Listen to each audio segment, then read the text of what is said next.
Hello guys, doctor Shubham welcome back to my new channel and particularly ये video medical line and emergencies and जो patient की health है उससे related होने वाली है and this video just for the education purpose. तो इसको एक कंसल्ट के तौर पे ना लें एंड अपने जो खुद का जो प्रेफर्ड डॉक्टर है जो कि आपको सिम्टम्स होकर आ रहे हैं उसके अकॉर्डिंगली अपने कंसर्निंग डॉक्टर से बात करें। Then you will definitely caught कि क्या गाइडलाइंस लेनी चाहिए, क्या चीज़ फॉलो अप करना चाहिए। So this video is going to be very excited क्योंकि हम बात करने वाले हैं नाकसीर के बारे में, जिसे नक्सीर भी बोलते हैं, पर्टिकुलरली मेडिकल टर्म्स के अंदर एपिस्टेक्सिस बोलते हैं। And this is something which is definitely need to be address क्योंकि बच्चों के अंदर काफ़ी ज़्यादा ये चीज़ प्रॉब्लम होती है। इसको बोलते हैं यहाँ पे एपिस्टेक्सिस। ओके, सो इसकी शुरुआत करते हैं टॉपिक की। तो इसमें हम जनरलाइज समझ देखते हैं तो क्या चीज़ें नज़र आती हैं आपको, मैं ये बताऊँ तो आपको थोड़ा सा। तो इसमें आप देखेंगे पेशेंट के अंदर खास करके क्या हो रहा है, क्लिनिकल सिनेरियोज देखिए। एक ही होता है अगर बच्चे को या किसी आपको आदमी को भी अगर ब्लीडिंग हो रही है तो यहाँ पे मेनली अपन तीन चीज़ देखते हैं। एक हो सकता है कि एक्यूट ब्लीडिंग जो हो रही है वो फिजिकल ट्रॉमा के कारण हो रहा हो या फिर यहाँ पे बैरो ट्रॉमा के कारण हो रहा हो। बैरो ट्रॉमा मतलब जो प्रेशर डिफरेंसेस होते हैं, तो आप कई बार होता है ना जो फ्लाइट के अंदर सफर रहते हैं उनके अंदर प्रेशर डिफरेंस से कान में खून आता है, नाक में भी खून चढ़ जाता है। एंड सबमरीन के टाइम पे भी बैरो ट्रॉमा होता है, बैरो मतलब प्रेशर होता है। एंड दूसरा नॉज पिकिंग कर लिए किसी ने या फिर फिजिकल एक्सर्शन हो गया तो यहाँ पे वह हो सकती है। ये जनरलाइज हो गई आपकी जो एक्सटर्नल फीचर्स के कारण हो रहा है, एक्सटर्नल जो प्रॉब्लम्स होने के कारण हो रहा है। दूसरा यहाँ पे होता है एक्यूट ब्लीडिंग, या तो आपको लिटरली नोज में तब हो रहा है जब आपको हाइपरटेंसिव सिचुएशन है, मतलब हाई बीपी वाली।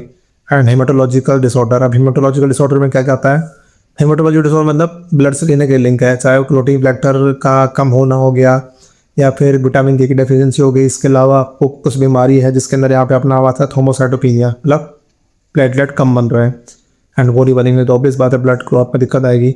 इसके अलावा हीमोफीलिया हो गया, ये भी अपने वो इस तरह रिलेटेड डिसीज होती है। इसके अलावा वॉन विली ब्रांड डिसीज हो गई, तो ये सारे हेमाटोलॉजिकल डिसऑर्डर्स होते हैं। इसके अलावा लुकीमिया भी बोल सकते हैं, लुकीमिया भी ऐसा होता है। एंड इसके अलावा तीसरा कारण यहाँ पे ये है कि कोई भी ऑब्वियस कॉज आपको नहीं मिल रहा है, तो क्लिनिकल सिनेरियोस हो गए। अब देखते हैं यहाँ पे एसेंशियल, ये जो मैं आपको आज जो पीडीएफ शेयर कर रहा हूँ ये पर्टिकुलरली यहाँ पे स्टैंडर्ड ट्रीटमेंट वर्क फ्लो है, जो कि ये चीज़ें आपको डायरेक्टली यहाँ पे आप थ्योरी पे नहीं जाएंगे चीज़ें, जो एक्चुअल में आपको फील्ड पे ऑन फील्ड करना होता है ट्रीटमेंट, वो ICMR के जो गाइडलाइंस है उसको अकॉर्डिंग हम डिस्कस कर रहे हैं। एंड पर्टिकुलर टॉपिक पे जाने से पहले मैं आपको थोड़ा सा यहाँ पे जो ब्लड सप्लाई होती है नोज की वो बताना चाहता हूँ। तो ये वाला डायग्राम देख लेते हैं। यहाँ पे आप देखिए डायग्राम के अंदर फर्स्ट डायग्राम, मैं एक्चुअली पेन मॉनिटर मेरा काम नहीं करेगा यहाँ पे। तो यहाँ पे ये देखिए जो लेटल्स एरिया है जो नोज के फ्रंट एंटीरियर साइड में नजर आ रहा है, इसमें सप्लाई देखिए किसी से हो रही है। नीचे से आपको सप्लाई हो रही है सुपीरियर लेबियल आर्टरी की जो भी सेप्टल ब्रांच है उसकी, एंड दूसरे यहाँ पे ग्रेटर पेरेंटाइन आर्टरी की। ऊपर से आ रही है anterior and ethmoidal artery and पीछे से पोस्टीरियर इथमोइडल आर्टरी, एंड इसके अलावा स्पेनोपेरेंटाइन आर्टरी भी। तो ये सारे जो एरिया होते हैं ये लेटल्स एरिया है, इसको क्लेसल प्लेक्सस भी बोलते हैं। एंड ये काफ़ी इंपॉर्टेंट एरिया होता है, आगे हम इससे रिलेटेड बात करेंगे। जैसे ये वाला डायग्राम देखिए आप, क्लेसल प्लेक्सस वाला, sphenopalatine artery, superior labial artery, anterior ethmoidal artery, posterior ethmoidal तो लेटल्स में नहीं जा रही है, एंड ग्रेटर पेरेंटाइन आर्टरी, ये सारी आपको वहाँ पे सप्लाई हो रही है। एंड पर्टिकुलरली ये कार्टिलेज वाला एरिया है इसलिए ज़्यादा यहाँ पे होती है। अब हम केस देखेंगे बच्चों के अंदर क्यों हो रही है, एडल्ट में क्यों हो रहा है, सारा आप देखने वाले हैं। But you need to think कि ये डायग्राम हमें ऐसे दिमाग में रहना चाहिए क्योंकि ये ज़्यादा गारंटी देता है कि कौन सी आर्टरी को लाइगेशन करना है, किस चीज़ एम्बोलाइज करना है। अगर एंटीरियर बैगिंग से नहीं हो रहा तो पोस्टीरियर को बैगिंग किस तरीके से करते हैं, वो सारी चीज़ें हम जानेंगे। फर्स्ट ऑफ ऑल एसेंशियल जो क्लिनिकल एग्जामिनेशन क्या करना होता है। सो सबसे पहले हमें लोकल एग्जामिनेशन करना होता है। Let me change the pen, सब टाइम कंज्यूमिंग हो जाता है क्योंकि पेन वर्क नहीं कर रहा अच्छे से। ओके, तो सबसे पहले लोकल एग्जामिनेशन करेंगे, जहाँ पे लोकल एग्जामिनेशन कैसे करेंगे, एंटी राइनोस्कोपी, जो ये राइनोस्कोप होता है उसको एंटीरियर नोज में अपन चेक करेंगे। इसके अलावा एंडोस्कोपी जो मशीन आती है उसको थ्रू चेक करते हैं। यहाँ पे सोर्स ऑफ ब्लीडिंग देखते हैं, स्कैंटी या मॉडरेट अगर ब्लीडिंग हो रही है तो सोर्स क्या हो सकता है। ऑब्वियस बात है, मैंने कहा कि लिटल से क्या होता है जहाँ पे काफ़ी ज़्यादा प्लेक्सस बन रखा है, तो पर्टिकुलर एरिया के अंदर लिटल एरिया ब्लीडिंग चेक करेंगे या क्लॉट तो नहीं है, कंजेशन तो नहीं हो रहा। इसके अलावा शार्प सेप्टल स्पर, ये एक्चुअल में क्या होता है, जो सेप्टम होता है ना उसका डिज़ाइन देखेंगे तो इस तरह के पैटर्न होता है। ये जो मैंने बना रखा डायग्राम, ये इस तरह का पैटर्न होता है। तो इन्फीरियर टर्मिनल या फिर मिडिल टर्मिनल की तरफ जो सेप्टा होता है काफ़ी ज़्यादा शार्प नजर आता है, तो ऑब्वियस बात है वहाँ पे इंजरी निशान ज़्यादा बनेंगे एंड ड्राइनेस भी ज़्यादा होगी बिल्कुल, तो वहाँ उसके कारण भी यहाँ पे ब्लीडिंग होती है। तीसरा है congested nasal mucosa, upper respiratory infection होता है, तो वो भी एक लोकल एग्जामिनेशन हम देख रहे हैं। इसके अलावा आप जनरल फिजिकल एग्जामिनेशन कर रहे हैं। फिजिकल एग्जामिनेशन इन टर्म्स मैंने आपको बताया ना, हाइपरटेंशन भी सिनोरियो होती है जहाँ पे आपको ब्लीडिंग हो सकती है, एपिस्टेक्सिस होता है, तो अपन इवेल्युएट करते हैं या तो सिस्टम ठीक है कि नहीं। तो यहाँ पे cardiovascular system, lower respiratory tract या न्यूरोलॉजिकल प्रॉब्लम से चेक करते हैं। इसके बाद आता है सिस्टमेटिक एग्जामिनेशन, जहाँ पे आप क्या कर रहे हो, एक्चुअल में ये सारी प्रॉब्लम क्लॉटिंग फैक्टर के कारण भी हो सकती है, तो कोगुलेशन डिसऑर्डर चेक कर रहे हैं, ये देख रहे हैं कोई आप मेडिकेशन तो ले रहे हैं एंटीकोगुलेंट वाली, इसका अपन सिस्टमेटिक असेसमेंट कर रहे हैं। इसके अलावा हेमेटोलॉजिकल मैलिग्नेंसीज, लुकीमिया वगैरह हो गई, ये सब अपन असेसमेंट कर रहे हैं। क्या बात करते हैं मैनेजमेंट की, एंड उससे पहले इन्वेस्टिगेशन वगैरह भी करते हैं, बट इनिशियली आपको अगर नाक में खून बह रहा तो पहले कोशिश करेंगे उसको मैनेज करने की, एंड ऑब्वियस बात है ब्लड सैंपल वगैरह बाद में जाएंगे। ये मैं अभी तक से बोल रहा हूँ, ये चीज़ें आप पीएससी में जाओगे तो आपको थोड़ा अलग तरीके से काम कर सकती है। ये वीडियो जस्ट एजुकेशन पर्पज़ के लिए, इसको आप क्लिनिकली डायरेक्टली अप्लाई कर सकते हैं, एंड काफ़ी कुछ चीज़ें यहाँ पे स्टैंडर्ड जो गाइडलाइन उससे अकॉर्डिंग ही है। तो यहाँ पे आप देखिए स्टेप वाइज मैनेजमेंट कैसे करेंगे। सबसे पहले आपको कोशिश करनी है कि जो एयर है पेटेंट रहे, बच्चे के मुंह से खून बह रहा है या किसी के बच्चे से खून बह रहा है तो आप सोचें एयर पे पेटेंट होना चाहिए हमेशा, वो चीज़ एस्पिरेशन ना हो। तो कैसे कर सकते हैं, जो नोज है उसको पकड़ के आप आगे की तरफ झुक के बैठिए, हेड डाउन, वो पिंचिंग करके एंड लेटर ब्रूजिंग करिए।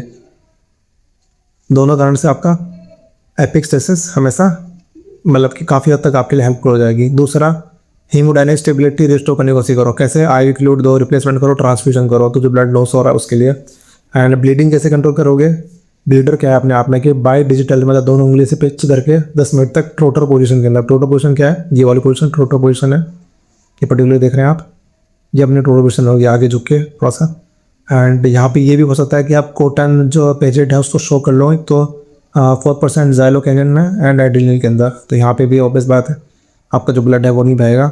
एंड शॉर्ट टर्म लेविटोलॉल दे दो। लेविटोलॉल अपने आप में क्या होता है, बीटा ब्लॉकर होता है, it is a beta blocker. तो बीटा ब्लॉकर है तो अनकंट्रोल्ड हाइपरटेंशन के लिए ध्यान अपना मतलब उसको केयर कर लेगा। इसके अलावा केमिकल या फिर इलेक्ट्रोकॉन्ट्रेलेशन है तो ब्लीडर के लिए टल एरिया के अंदर, तो ये सारी चीज़ें होती हैं। बेसिकली आप फर्स्ट शू करेंगे तो आपका काम हो ही जाएगा तो ऑलमोस्टली। इसके अलावा अपन टेम्पोनाट ऑफ ब्लीडर करते हैं। कैसे, टेम्पोनाट इस तरीके से करेंगे एंटीरियर नेजल पैकिंग के थ्रू या फिर एपिक्सेसिव बलून के थ्रू, ताकि आप खून ना बहे। अगर फिर भी कंट्रोल नहीं हो रहा है तो पोस्टीरियर नेजल पैकिंग करेंगे। 5th पॉइंट जो है, 6th पॉइंट के अंदर क्या करेंगे, एंटीबायोटिक प्रोफाइल एक्सेस करेंगे। एंड हॉस्पिटलाइजेशन वो नेजल पैकिंग के बाद में रिकमेंड किया जाता है। एंड कई बार क्या होता है, ब्लड एस्पिरेशन अगर आपने कर लिया है तो उसके लिए गैस्ट्राइटिस ना हो, उसके लिए आप क्या करेंगे, पर्टिकुलरली यहाँ पे H2 ब्लॉकर या फिर PPI का यूज़ करेंगे। एंड अगर मान लीजिए नेजल पैकिंग के बाद में परसिस्टेंट ब्लीडिंग हो रही है यहाँ पे, और तो उस समय आप क्या करना चाहते हैं कि आर्टिकल लाइगेशन करेंगे। मैंने आपको बताया था शुरू में, ब्लड सप्लाई ज़्यादा पता करना जरूरी होता है। वहाँ पे मोस्ट कॉमनली ज़्यादा हेल्पफुल कब होगी, जब स्फिनोपेलेंटाइन आर्टरी को आप ब्लॉक करेंगे दें एंट्री थ्रोमोडल आर्टरी। और जब आप पूछा जाता है कि कौन सी आर्टरी को नहीं करेंगे, तो पोस्टीरियर थ्रोमोडल आर्टरी को नहीं करेंगे क्योंकि वो डायरेक्टली एपिक्सेसिस जो लिटल्स एरिया वाला जो एपिक्सेसिस हो रही है वहाँ पे वो चीज़ नहीं कर रही है। इसके अलावा सिलेक्टिव एम्बुलाइजेशन एक अल्टरनेटिव होता है सर्जरी के लिए। इसके अलावा जो भी इटियोलॉजी है, मतलब due to hypertension, due to malignancy, उसको आपको एड्रेस करना पड़ेगा। So this was about the stepwise management जो आप हॉस्पिटल में कर सकते हैं डायरेक्टली इनडायरेक्टली। इसके बाद इन्वेस्टिगेशन वगैरह करते हैं। कुछ सेंसर्स क्या क्या हो गए, आप हीमोग्लोबिन लेवल चेक करवाइए, कोगुलेशन प्रोफाइल चेक कराइए जहाँ पे आपको विटामिन के एंड जो भी क्लॉटिंग फैक्टर्स होते हैं उनका आइडिया लगता है। कंप्लीट ब्लड काउंट करवाइए, ये जनरलाइज काफ़ी ज़्यादा इंपॉर्टेंट होता है। एंड डिज़ायरेबल यहाँ पे ये होता है अगर आपको ऑब्वियस कॉज को ही नहीं मिल रहा है एंड बिनाइन या फिर मैलिग्नेंट लीजन अगर आपको कर सकता है तो CT स्कैन कराना काफ़ी ज़्यादा जरूरी है with contrast. And red flag क्या क्या है जहाँ पे आपको ज़रूरत पड़ सकती है कि आप इसको हायर सेंटर या टर्सरी लेवल पे आपको इसको पेशेंट को भेजना जरूरत होगी, तो वो पर्टिकुलरली नियोप्लेजिया का फीचर है, मतलब मैलिग्नेंसी कैंसर करके फीचर्स हैं। तो कब होगा, जब यूनिलेटरल ब्लीडिंग हो रही होगी। Let me change the pen. Unilateral bleeding हो रही है तब आपको ध्यान रखना पड़ेगा एक नाक से नेसल ऑब्स्ट्रक्शन हो रखा है या विजुअल ऑर्बिटल सिम्टम भी आ रहे हैं आँखों के अराउंड और ऑब्वियस मास लीजन भी है, तो ये सारे फीचर नियोप्लेजिया के हो सकते हैं। इसके अलावा लगातार ब्लीडिंग हो रही है मेजर पैकिंग के बाद में तो भी आपको रेड फ्लैग है, ध्यान रखना होता है क्योंकि एक्सेसिव प्रॉब्लम हो सकती है।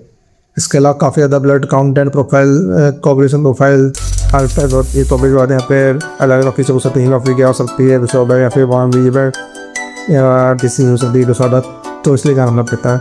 इसके अलावा रिकरेंट ट्रोफी विजिट ब्लीडिंग बार बार अगर आप बहुत लंबा टाइम फील करा कि यहाँ पे भी मतलब जुवेनाइल नेज़ोफेरेंजियल एंजियोफाइब्रोमा ऐसा कुछ नाम है, मैंने लेट मी चेक, हाँ जुवेनाइल नेज़ोफेरेंजियल एंजियोफाइब्रोमा, तो इसलिए काफ़ी ज़्यादा इंपॉर्टेंट होता है यहाँ पे कि ये टीनेज बॉयज़ के अंदर दिक्कत होती है, तो ये चेक करें। एंड इसके अलावा कई बार एन्यूजमल ब्लीडिंग हो जाती है, कोई ट्रॉमा हो जाए तो उसको रूल आउट करना पड़ता है डीएसए। मतलब डीएसए क्या होता है, digital subsection angiography.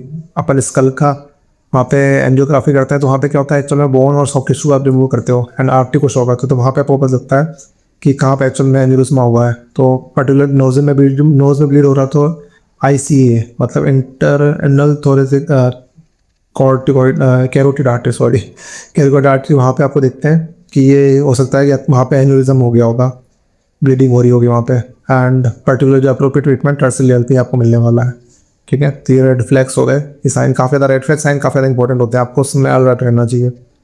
Follow up service के अंदर फॉलोअप में पेशेंट अगर आएगा तो आप वहाँ देखेंगे कि कंटिन्यूस नेजल लुब्रिकेशन आप देंगे 2 वीक के लिए लिक्विड पैराफिन के थ्रू। मैंने कहा था ना ड्राइनेज, म्यूकोसल ड्राइनेज बच्चों के अंदर होती है, तो वो चीज़ ना हो, इसलिए आप फॉलोअप के अंदर आप दे सकते हैं। इसके अलावा एंटी राइनोस्कोपी एंडोस्कोपी कहेंगे था, कंफर्म कॉज ऑफ ब्लीडिंग का पता नहीं सकता है अगर फॉलोअप के अंदर। एंड दूसरा ओरल हेमेनेटिक्स देंगे अगर जरूरत है तो, क्योंकि हमने ब्लड काउंट वगैरह देखा अगर कम है तो iron, folic acid, vitamin B12, ये सारी चीज़ें आपको देनी पड़ेगी। एंड क्वालिटी असेसमेंट पैरामीटर क्या है, रिकरेंट ऑफ एपिसोड्स देखिए।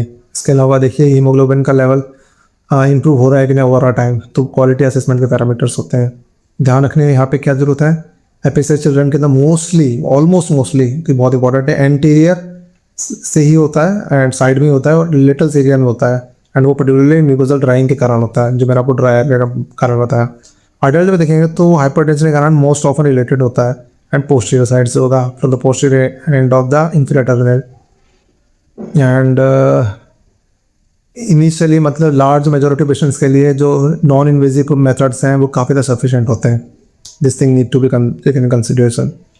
तो ये चीज़ें हैं जो मैंने आपको कंप्लीट बता दिया है एपिक्सेसिस का, किस तरीके से आप अगर हॉस्पिटल में है तो किस तरीके से आप जजमेंट करेंगे, इनिशियल स्टेप्स वाइज मैनेजमेंट क्या करेंगे, इन्वेस्टिगेशंस क्या क्या करेंगे, एंड क्या चीज़ आपको एग्जामिनेशन करनी चाहिए, एंड रेड फ्लैग्स क्या क्या है जो भी आपको अलर्ट टाइम पे ध्यान रखना चाहिए। So this was about the epistaxis. आगे भी हम जो मोस्टली जो पेशेंट ओरिएंटेड चीज़ें हैं जो क्लिनिकल प्रैक्टिस में आती हैं उसको इस चैनल पर डिस्कस करने वाले हैं, तो चैनल को सब्सक्राइब करना मत भूलिएगा। एंड और भी चैनल्स हैं जो पर्टिकुलरली नॉन एकेडमिक चीज़ों पे लिखे हैं, उनका मैं लिंक आपको बाद में रिव्यूशन में दूंगा। So make sure to subscribe this channel. Be the beast, ignite the beast inside. Love you.